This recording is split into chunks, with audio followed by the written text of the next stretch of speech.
Hey guys, I've got a couple of questions about what I do for my back. Well, there's some exercises that I do, but first and foremost, what I did for my back was I lost some weight. So I'm going to give you guys some simple diet tips. I know everybody's rolling their freaking eyes right now, right? Because who wants to hear about diet tips?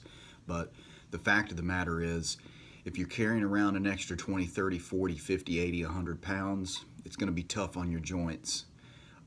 And it is hard to get started losing weight. It is hard to get started changing your diet and stuff like that. But I'm here to give you a few simple tips, simple recipes, simple ideas to help you get started with it. So check it out. So this is a pretty typical lunch haul. We've got some guacamole cups here. We've got some avocado cups. They sell them at Walmart. If you like avocado, it's good for you. Go pick some of that up. These are Pyrex bowls. They're glass. I like to microwave things in glass instead of plastic. This is basically taco meat. I opened up a can of black beans, threw in there, threw some seasonings in there, throw some cheese on it. You want to be careful with dairy.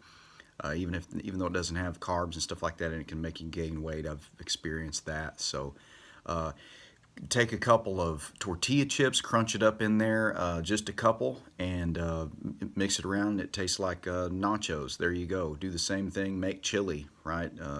Chili's basically the same kind of ingredients. Here we've got an omelet. This is kind of a Saturday breakfast thing. I've got some pre-cooked bacon that I chopped up and some cream cheese over here. Be careful with the cream cheese. It can, like I said, make you gain weight, but this is a kind of a weekend special occasion, kind of weekend cheat meal sort of thing. Bam, there's my omelet, and nothing but good stuff in there. This is an example of some burgers I like to make up. Kind of call them meatloaf burgers. I'm going to put about a pound of ground beef with this. That's about maybe a third of a cup of oatmeal that I throw in there, and then some seasoning, maybe some Parmesan cheese. That's what it looks like. I'm going to throw in one egg with that. Sometimes I throw some salsa in there. Sometimes I'll chop up a little bit of bacon and throw in there. I've tried mozzarella cheese in there. I've tried cheddar cheese in there. Mix it all up like hamburger patties. Fry it up in coconut oil, avocado oil, olive oil, grass-fed butter, Kerrygold grass-fed butter you can get at Walmart, salted or unsalted. These are just a few ideas of some lunches and some breakfasts that you can eat. I've also started experimenting with intermittent fasting. After plateauing for several months on fat loss, I started this intermittent fasting. I have an 6 to 8 hour feeding window every single day. I try to get all of my food somewhere between noon and 8 p.m. I do all my eating into that time. If it's not noon or to 8 p.m., I don't eat. And I've experienced some weight loss in just the last couple of weeks with that. I've noticed it.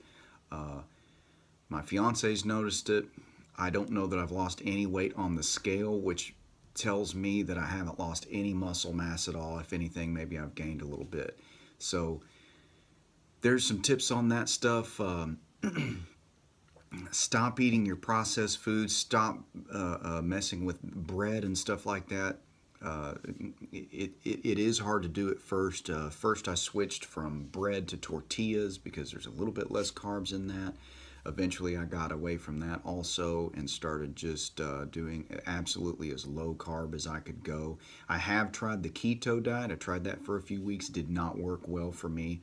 I ended up releasing a lot of cortisone, I think, in my blood system as I ran out of blood glucose and started breaking out with acne. And those of you that have known me for years know I have enough trouble with that on my own without the keto diet BS helping me out with it. So I quit that and went back to eating a little bit of carbs, some black beans, just a little bit of chips every once in a while.